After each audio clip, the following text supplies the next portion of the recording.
ایک شریف آدمی اپنی بیٹی عائشہ سے بہت محبت کرتا تھا۔ جب عائشہ کے ماموں نے اپنے بیٹے کے لیے رشتہ مانگا تو شروع میں گھر والے خاص طور پر عائشہ کا بھائی راضی نہیں تھا، لیکن ماموں بار بار گھر آتے، محبت اور خلوص کی باتیں کرتے اور لوگوں کو بیچ میں ڈال کر آخرکار سب کو منا لیا۔ پھر دھوم دھام سے شادی ہو گئی۔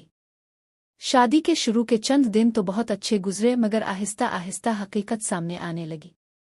ماموں اور ممانی جو پہلے بہت محبت جتاتے تھے، اب ہر بات پر عائشہ کو طعنے دینے لگے۔ کبھی اس کے کپڑوں پر اعتراض، کبھی اس کے کام پر۔ عائشہ خاموشی سے سب برداشت کرتی رہی۔ اس کا شوہر بھی اپنی ماں باپ کی ہر بات مانتا تھا۔ اگر گھر والے عائشہ کے خلاف کچھ کہتے تو وہ بغیر سچ جانے اپنی بیوی پر غصہ کرتا، اس سے بدتمیزی کرتا اور اسے رلاتا۔